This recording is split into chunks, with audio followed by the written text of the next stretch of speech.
बिस्मिल्लाहिर्रहमानिर्रहीम। आज चैप्टर 1 की एक्सरसाइज हम 1.2 करेंगे, लेकिन उससे पहले कुछ रिलेटेड टॉपिक्स हैं। उसमें सबसे पहले कंपोजिशन ऑफ फंक्शंस का कंसेप्ट है कि ये क्या होता है। Composition of functions, let f be a function from a set x to set y and g be a function from a set y to set z। पहले हमने एक ही फंक्शन पढ़ा था y equal to F of X, लेकिन अब यहाँ पर दो फंक्शंस डिस्कस किए जा रहे हैं और उनकी कंपोजिशन हमने करनी है। इसमें हम यूं करेंगे कि late f be a function from a set x to set y and g be a function from a set y to set c, then composition of f and g, दोनों function की जो composition है उसको कैसे define करेंगे। g circle f, g circle f से ये जो छोटा सा जीरो का निशान पड़ा है इसको हम सर्कल पढ़ेंगे। g circle f from x to z defined as g circle f of x is equal to g of f of x, यानी g circle f of x को हम, ये जो g circle f of x है इसको हम लिख सकते हैं g of f of x। ये दोनों नोटेशंस हैं कंपोजिशन ऑफ टू फंक्शंस को जाहिर करने के लिए। दोबारा सुन लीजिए कि अगर हमारे पास एक फंक्शन है फ्रॉम x टू y, उसको हम f से जाहिर करते हैं, और एक फंक्शन है y टू z जिसको हम g से जाहिर करते हैं। Then composition of f and g is a function defined by g circle f from x to z defined as g circle f of x is equal to g of f of x। यानी इसको g circle f of x को हम g of f x भी लिख सकते हैं, but x को हम डिफाइन करेंगे for all values defined in x। Explain भी कर सकते हैं, consider two real valued functions f and g defined as, consider two real valued functions f and g defined as f of x 2x plus 3 and g of x is equal to x square। then g circle f of x, जिसको हम g f of x भी लिख सकते हैं, तो किसके बराबर होगा, that's equal to g of 2x plus 3। यानी आपने f x को रिप्लेस कर दिया 2x plus 3 के साथ, और फिर जब आप इसमें x की जगह पर 2x प्लस 3 रखेंगे सिंपल, तो ये 2x प्लस 3 का स्केयर आ जाता है। सो इस तरह से आप कंपोजिशन ऑफ टू फंक्शंस को स्टडी करेंगे। एक्सरसाइज शुरू हो रही है 1.2, और ये एक्सरसाइज भी according to the smart syllabus होगी। इसमें क्वेश्चन 1 का पार्ट 3 आ रहा है। सबसे पहले कि आपको दो फंक्शन दिए हुए हैं, एफ ऑफ एक्स और G of X. F X बराबर है 1 over X minus 1 square root के, और जी एक्स बराबर है एक्स स्केयर प्लस 1 का स्केयर।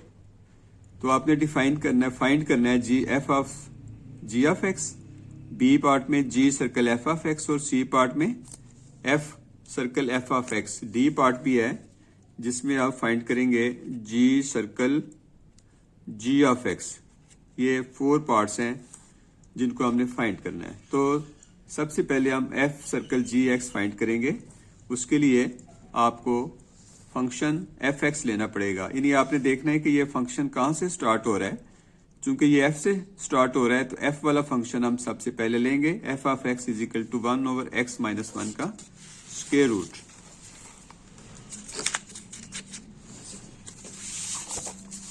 उसके बाद पेज 2 पे आप आगे हैं। यहाँ पर आपने x की जगह पर g ऑफ x लिख दिया, तो राइट साइड में भी जहाँ पर x था वहां भी gx आ गया। फिर आपने gx की कीमत दर्ज कर देनी है, जो कि x स्क्वायर प्लस 1 का होल स्क्वायर है। स्क्वायर खोल लें और इसको सिंप्लीफाई करेंगे तो we get 1 over x into square root of x square plus 2, और ये f of g of x की वैल्यू आपने फाइंड कर ली। इसके बाद हम g circle f of x find करेंगे। जैसे कि मैंने आपको बताया, जिसको फाइंड करना होगा वो देखेंगे पहला लेटर कौन सा है। अगर जी से स्टार्ट हो रहा है तो आप जी वाला फंक्शन पहले ले लेंगे, जो कि X square plus 1 whole square के बराबर है। फिर आप एक्स की जगह पे एफ ऑफ एक्स लिख लें।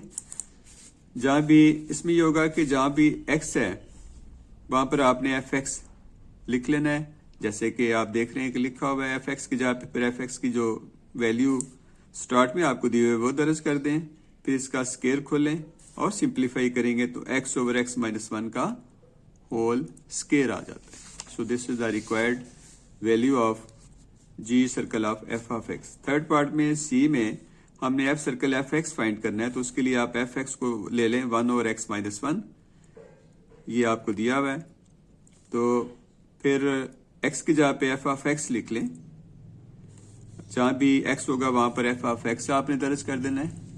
ये देखें जहां भी आपको नजर आ रहा है x था, ये देखें x था तो x की जगह पे f ऑफ x लिखा गया है, फिर f x की हमने कीमत दर्ज कर दी क्योंकि f x बराबर है 1 over x minus 1 square root के, और उसके बाद आगे सिंप्लीफाई करने की जरूरत नहीं है, इतना भी आप लिख सकते हैं।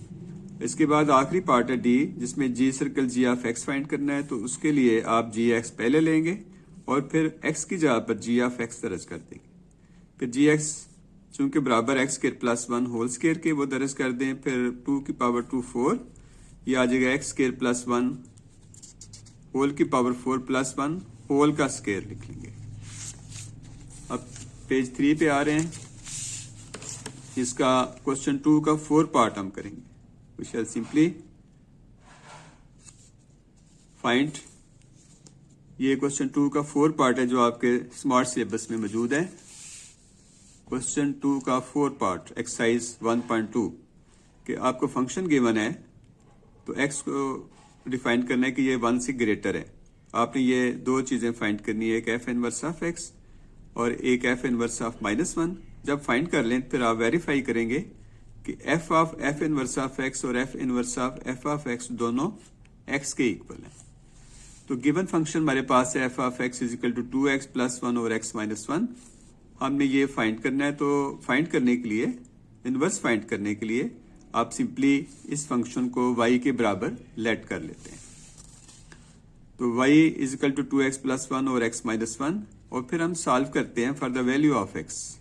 इसको आप सिंप्लीफाई करें तो आपको x की कीमत मिल जाती है 1 plus Y over Y minus 1 plus Y over Y minus 2। Simplify करने के बाद आप x की कीमत हासिल कर लेते हैं।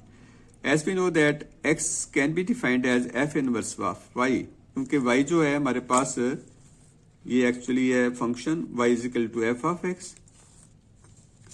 y जो हमारे पास फंक्शन है वो f ऑफ x के बराबर है, तो x को ये उस वक्त हम फंक्शन लिख सकते हैं, याद रखिएगा कि जब x को डिफाइन करें कि ये बराबर है f इनवर्स ऑफ y के। सो x की जगह पे आप f इनवर्स ऑफ y लिख लें, और उसके बाद चूंकि हमने f inverse of x find करना है, so we just replace y by x।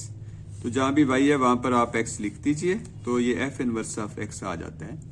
Ultimately f inverse of x आ जाता है। और उसके बाद फिर आपने बी पार्ट में एफ इनवर्स ऑफ -1 फाइंड करना है, जहां पर x है वहां पर -1 फाइंड कर लिख देंगे, रिप्लेस कर देंगे, तो आपको एफ इनवर्स ऑफ -1 की कीमत 0 हासिल हो जाती है। पेज 4 पे आ रहे हैं, जहां पे आपने आखिरी इसका सोल्यूशन देखना है कि वेरीफाई करेंगे F inverse of x is equal to F inverse of f of x both equal to x। So अब सबसे पहले, वैसे मैंने आपको लास्ट टाइम भी बताया कि जब भी आप f से f वाला फंक्शन फाइंड करेंगे तो एफ एक्स लाजमी आप ले लीजिएगा लाइक दिस। उसके बाद जहां भी x है वहां पर f इनवर्स ऑफ x दर्ज कर दें, और उसके बाद आपने f of inverse of x की वैल्यू दर्ज करनी है। सिंप्लीफाई करेंगे तो आपको x मिल जाएगा। Likewise f inverse of x find करना है, तो वो उसके लिए आपको f इनवर्स ऑफ x लेना पड़ेगा। आपने ये फाइंड करना है कि f inverse of f of x x के बराबर है, तो f इनवर्स ऑफ x लेना होगा, x की जगह पर f ऑफ x दर्ज कर दें, और फिर एफ एक्स को रिप्लेस करें इसकी वैल्यू के साथ, और इसको भी लाइकवाइज सिंप्लीफाई करेंगे तो आपको इसका भी रिजल्ट x में मिलेगा। Hence prove that f of f inverse of x, यही आपने साबित करना था, f of f inverse of x और f inverse of f of x दोनों किसके बराबर हैं? x के बराबर। इसको दोबारा देख लीजिए। कि आपने बेटे ये साबित करना है कि एफ इनवर्स ऑफ एक्स और F inverse of X both are equal to X. उसके लिए आपने एफ एक्स फंक्शन ले लेना है और एक्स की जगह पर एफ इनवर्स ऑफ एक्स दर्ज करना है। फिर एफ इनवर्स एक्स को उसकी वैल्यू जो लास्ट टाइम हमने निकाली है पिछले पेज पे वो दर्ज कर दें और फिर सिंप्लीफाई करेंगे तो एक्स हमें हासिल हो जाता है। इसी तरह से एफ इनवर्स ऑफ एक्स चूंकि आपको F one plus x over X minus two के बराबर दिया हुआ है, फिर आप एक्स की जगह पर एफ ऑफ एक्स लिख देंगे। एफ एक्स को रिप्लेस करेंगे इसकी वैल्यू के साथ, जहां भी एफ एक्स है वहां पर उसकी वैल्यू दर्ज कर दें और इसको सिंप्ली करेंगे तो आपको एक्स मिल जाता है। तो साबित हो जाती है ये बात, F inverse of F of X और F inverse of F of X दोनों एक्स के इक्वल। पेज नंबर 5 पे आ रहे हैं कि जहां पर ये क्वेश्चन 3 का सेकंड पार्ट भी आपके स्मार्ट सिलेबस में मौजूद है, जहां पर हमें कहा गया है कि फाइंड करना है inverse without finding the inverse, without finding the inverse, कहते हैं state domain and range of this function x minus 1 over x minus 4। तो चूंकि आप देख रहे हैं कि ये जो फंक्शन है given x minus 1 over x minus 4, x minus 1 over x minus 4, ये हम अगर इधर 4 दर्ज कर दें तो नीचे 0 आ जाता है और जब नीचे 0 बेटे आ रहा हो तो वो फंक्शन हमारा डिफाइन नहीं होता और फिर हम सेट ऑफ रियल नंबर्स में से वो x की वैल्यू निकाल देते हैं तो हमें उस फंक्शन की डोमेन हासिल हो जाती है। आपको मैंने लास्ट टाइम बताया था कि डोमेन ऑफ ए फंक्शन क्या होती है, x की वो तमाम वैल्यूज जो फंक्शन को डिफाइन करें, वो फंक्शन एग्जिस्ट करता है तो वो x की कीमतों को हम डोमेन ऑफ दैट फंक्शन कहते हैं। अब चूंकि x 4 इसको डिफाइन नहीं करता, उसके अलावा x की तमाम वैल्यूज इसको डिफाइन कर रही हैं, लिहाजा आपने set of all real number में से 4 नंबर को माइनस कर देना है तो आपको फंक्शन की डोमेन हासिल हो जाएगी। और रेंज मैंने लास्ट में बताया था कि रेंज जो है ये y की कीमतों को कहते हैं। चूंकि x 4 की बजाय हम तमाम वैल्यूज पे उसको डिफाइन कर लेते हैं तो 4 की बजाय बाकी तमाम वैल्यूज चूंकि सेट ऑफ रियल नंबर्स को बिलोंग करती हैं, लिहाजा इसकी जो रेंज होगी फंक्शन की वो भी set of all real numbers होगी। तो इनवर्स फंक्शन की डेफिनेशन ये है कि जब आप एफ इनवर्स की डोमेन निकालें तो वो फंक्शन सिंपली फंक्शन की रेंज के बराबर होती है और जो एफ इनवर्स की रेंज है वो सिंपल फंक्शन की डोमेन के बराबर होती है। तो आप इनको आपस में इंटरचेंज कर दें।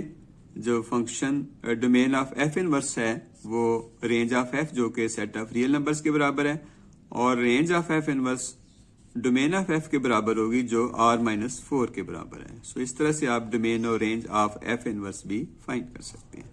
तो ये हमारी एक्सरसाइज जो है 1.2 आज कंप्लीट हो गई। इसके जो टॉपिक थे 2-3 वो भी मैंने आपको स्टार्ट में बता दिए, कंपोजिशन ऑफ 2 फंक्शंस के बारे में।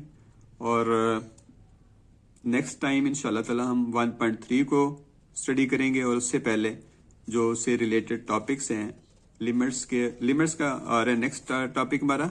तो पहले मैं आपको लिमिट की डेफिनेशन बताऊंगा, उससे रिलेटेड चंद चीजें जो सिलेबस में मौजूद हैं स्मार्ट सिलेबस में। उसके बाद हम इंशाल्लाह ताला एक्सरसाइज 1.3 को डिस्कस करेंगे। Thank you very much.